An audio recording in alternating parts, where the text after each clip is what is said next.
नमस्कार। विद्या संबल योजना के बारे में पूरी जानकारी आपको दे देते हैं कि भाई खाली पोस्ट कैसे देखें। एक तो ये समस्या आ रही है विद्यार्थियों के, फॉर्म कैसे भरें। दूसरी बात, कितने जिलों में कितनी स्कूलों में भरें, कब है लास्ट डेट। तो ये जितने भी सवाल हैं मैं आपको बाकायदा साला दर्पण खोल के आपको दिखाऊंगा कि किस प्रकार से आपको खाली जो पोस्ट है वो देखनी है। ठीक है, फिर अपन फॉर्म की भी चर्चा करेंगे, कैसे आपको फॉर्म भरना है। तो आपको किसी प्रकार का तनाव लेने की आवश्यकता नहीं है। जब सरकार ने योजना निकाली है तो लाभ लेने के लिए ही है। तो सभी चीज़ों पे अपन बात करेंगे। पहली बात, खाली पोस्ट कैसे देखें। तो खाली पोस्ट जो देखनी है उसका अभी हम साला दर्पण पोर्टल खोलेंगे और आपको मैं बाकायदा लाइव अभी खोल के दिखा दूंगा कि किस प्रकार से है। फॉर्म अभी हम भर के देख लेंगे।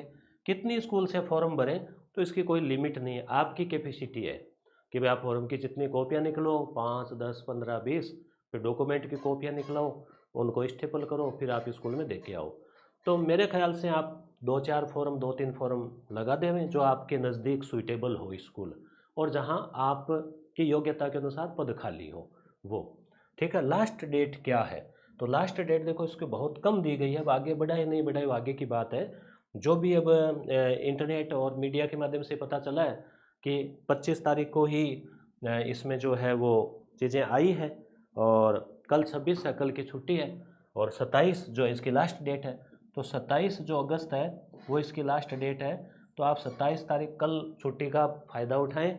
आज आप खाली पोस्ट वगैरह देख लें, डिसीजन ले लें कि कहाँ आपको भरना है, कितने स्कूलों में भरना है, डॉक्यूमेंट तैयार कर लें, और फिर डॉक्यूमेंट कौन कौन से वो भी बात कर लेंगे। और फिर जो है 27 को आप प्रातःकाल जल्दी जाके, क्योंकि 27 तारीख को 1 बजे जैसे स्कूल बंद हुई आपका फॉर्म नहीं लिया जाएगा। अभी आज की डेट ये है, आज की, अब हो सकता है आगे तारीख बढ़े नहीं बढ़े अलग बात है। तो 27 को 1 बजे तक तो आप पहले ही जमा करा देवें 27 को। चयन की प्रक्रिया क्या है। तो चयन की प्रक्रिया का जिस प्रकार से आ रहा है डिटेल सोशल मीडिया पे, और हम बात भी करेंगे कि भाई आपने जिस स्कूल में फॉर्म भरा तो उस स्कूल, वो स्कूल प्राइमरी है या मिडिल है, सीनियर सेकेंडरी है। और सीनियर सेकेंडरी स्कूल भी अगर गांव में है तो अगर 2 स्कूल हैं तो एक स्कूल का जो मुख्य अधिकारी होता है, पीईओ बोलते हैं उनको, शहर में एक होता है यूसीईओ। तो वो आपको टेंशन लेने की ज़रूरत नहीं है। आपको तो उस स्कूल में जाके उन स्कूल के जो मुखिया है, हेड मास्टर, प्रिंसिपल, अब वो भले पीओ है नहीं, आपको उसकी कोई टेंशन नहीं है। आप वहाँ जाके उनको आप फॉर्म दे देवें। फिर प्रोसेस ये रहेगी कि वो पीओ जो है उन फॉर्म को देखेंगे, और फिर जो नियम बनाया उन्होंने परसेंटेज का वो भी हम चर्चा करेंगे। उसके आधार पे 3 फॉर्म जो है, जो 3 टॉप, उस एक पोस्ट के ऊपर जो 3 टॉपर्स आ रहे हैं उनके फॉर्म को वो उच्च अधिकारी सीबीओ साहब जो है, सीबीओ की ऑफिस है वहाँ भेजेंगे, और वहाँ से जो सीबीओ महोदय हैं वो उनके पुनः डॉक्यूमेंट वगैरह जांच करके और फिर उसको भेजेंगे कलेक्टर ऑफिस में। वहाँ पे कमेटी होगी, वो जांच करेगी।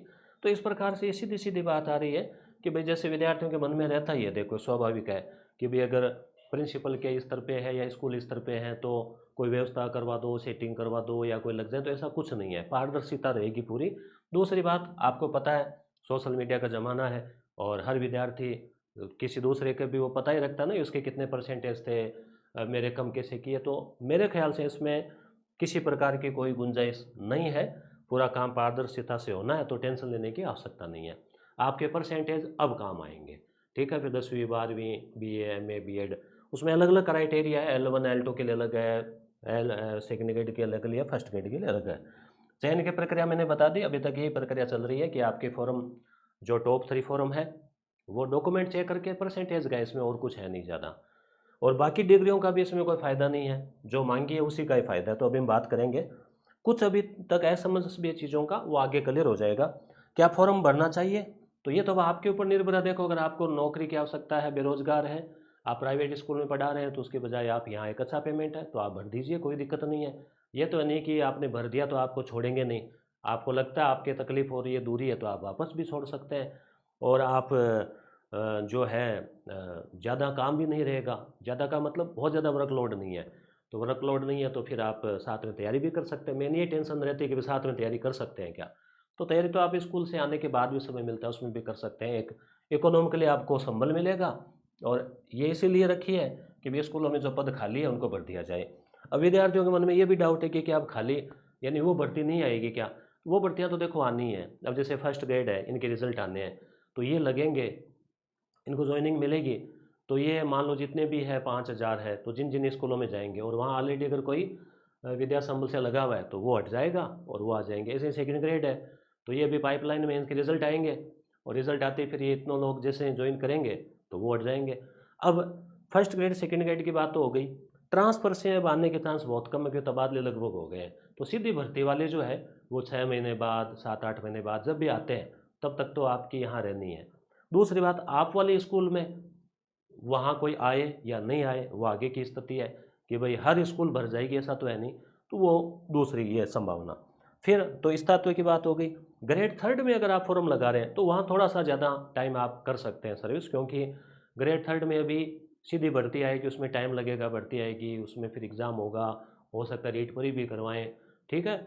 और उसके अलावा ट्रांसफ़र भी अभी कोई फ़िलहाल स्थिति बन नहीं रही है। प्रमोशन वाला ग्रेड थर्ड से ग्रेड सेकंड में वो भी मामला भी कोर्ट में चल रहा है। तो ऐसी स्थिति में ग्रेड थर्ड में शायद आपको थोड़ा लंबे टाइम तक ज्वाइनिंग रह सकती है और बाकी वो अब स्थितियाँ अलग है। तो ये बात हो गई। अब हम लास्ट डेट की हो गई, चयन प्रक्रिया की हो गई, ये भी हो गई, फॉर्म कैसे भरें। अब हम चलते हैं, सबसे पहले देखते हैं खाली पद कैसे देखने हैं।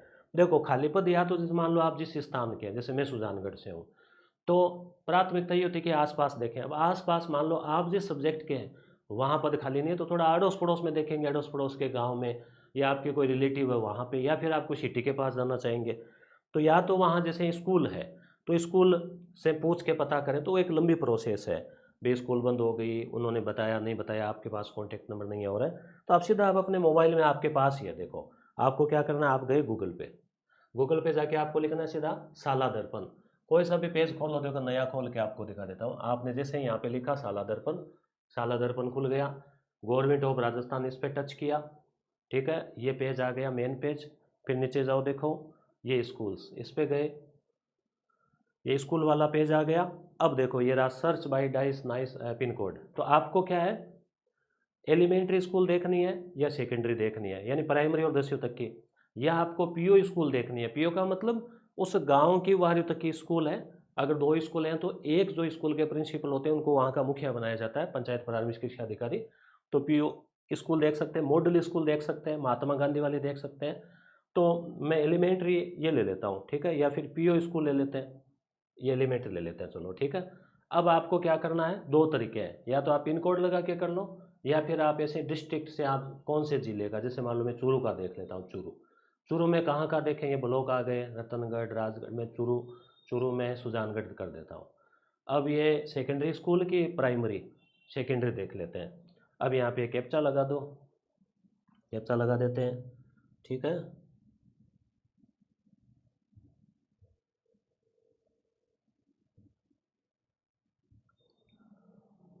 आ गया, अब देखो सर्च, अब यहाँ पे लिस्ट आ गई देखो। अब जैसे क्या क्या ये Churu, Sujangarh, Bhuramal, Mishra government girls senior secondary school Sujangarh.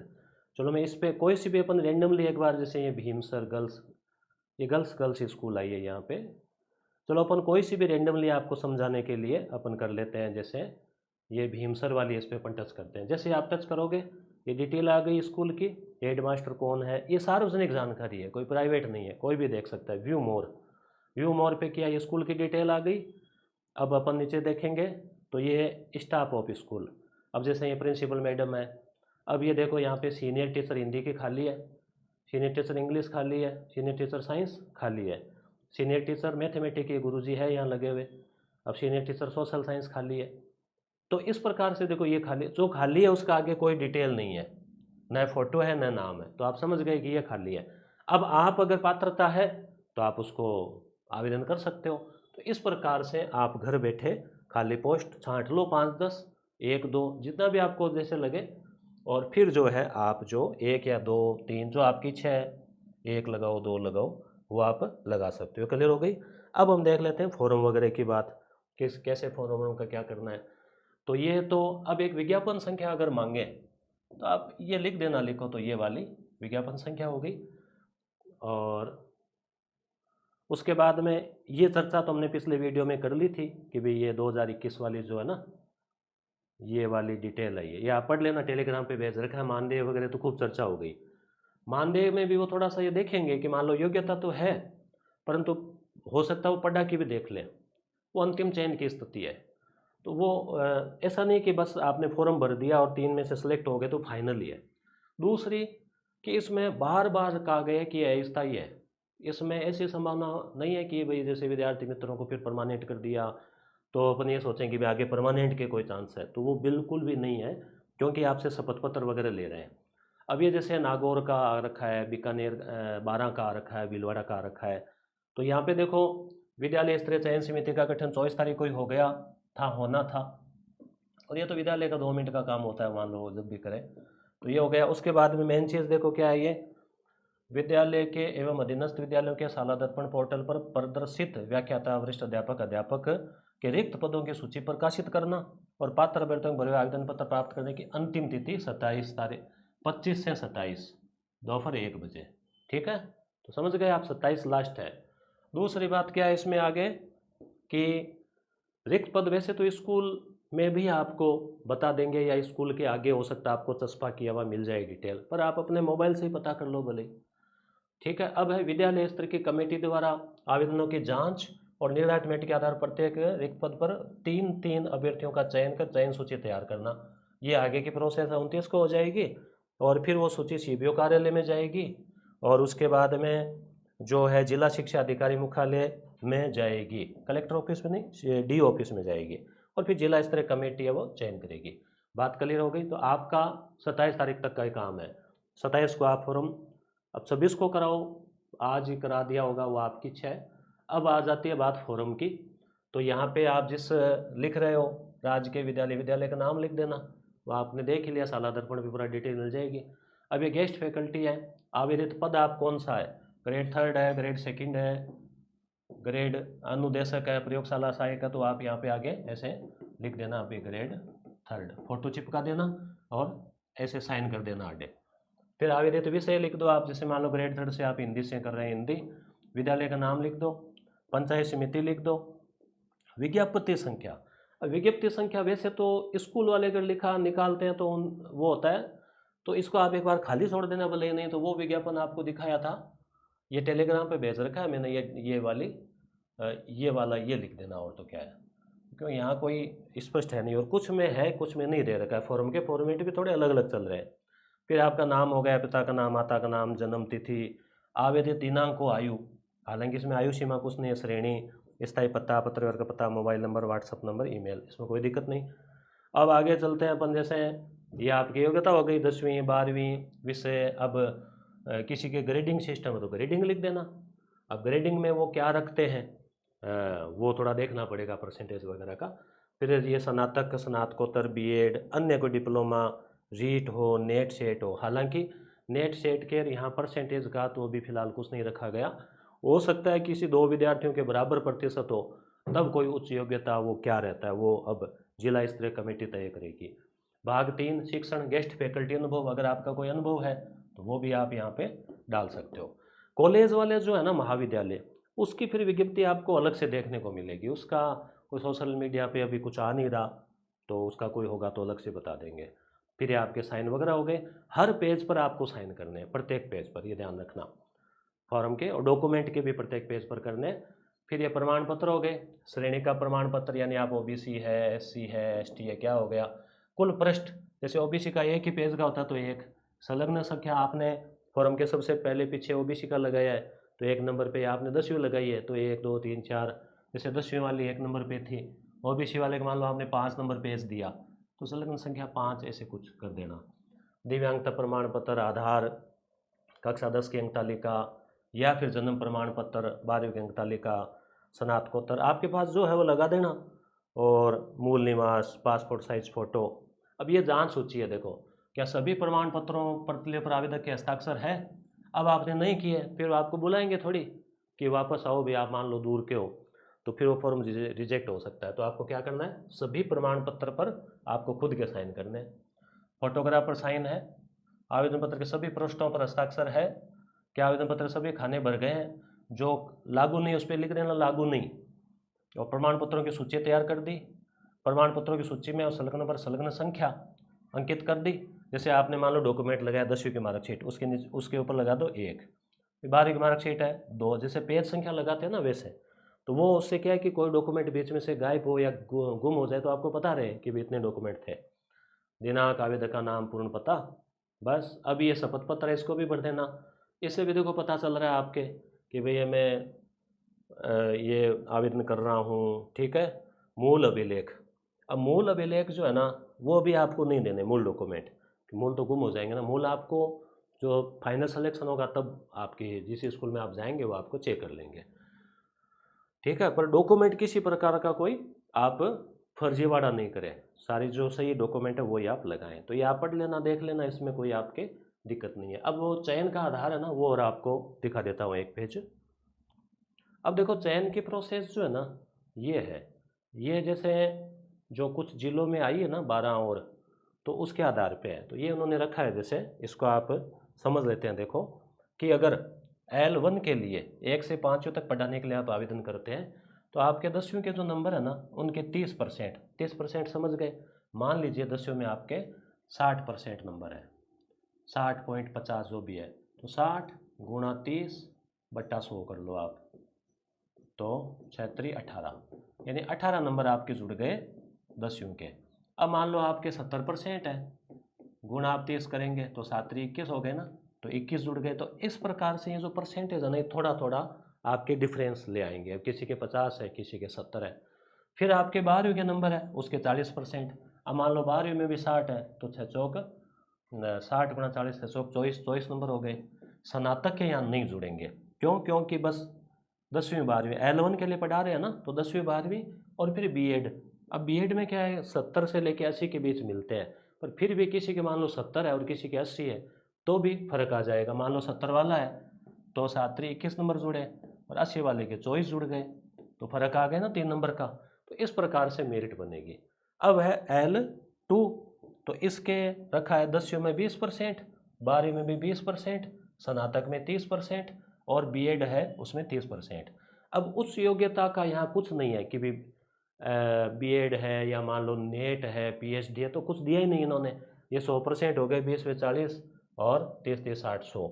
अब यहाँ किसी व्यक्ति का भी कोई हस्तक्षेप नहीं है, जान पहचान का भी कोई रोल नहीं है, सीधा सीधा कैलकुलेटर से गुणा होगा। आप खुद भी अपने घर पे निकाल सकते हो कि भाई आपके परसेंटेज कितने हैं। पॉइंटों में तो पॉइंट लगा के आप कर लो, जैसे मान लो आपके परसेंटेज 65 पॉइंट मान लो 4 5 है तो गुणा 20 बट्टा 100 कर लो, पॉइंटों में अंक आ जाएंगे और कुल योग कर लेना आपके कितने नंबर बन रहे हैं। फिर दूसरों लोगों ने आवेदन किया है तो उनका भी आपको आइडिया रह जाएगा कि भाई किस किसने किया है, किसके आप मोटा मोटी ऐसे आइडिया लगा सकते हो। बाकी वो सूची आ ही जाएगी, उनके परसेंटेज भी आएंगे ऐसे। वरिष्ठ अध्यापक में किसका रखा है 10वीं 12वीं स्नातक, तो इनमें कॉलेज वाले नंबर भी रखे हैं और B.Ed वाले भी रखे हैं। व्याख्याता जो है इसमें देखो केवल कॉलेज वाले रखे हैं, 10वीं और 12वीं के नहीं जोड़ेंगे। और MA के रखे हैं, MA M.Com MSc, और फिर आपके B.Ed के रखे हैं। तो यहाँ इन्होंने कहीं नेट वगैरह का नहीं लिख रखा। तो इस हिसाब से उपरोक्त अंकभार विभागीय नियमों और शासनादेशों के अनुसार देय होगा। तो ये स्थिति है।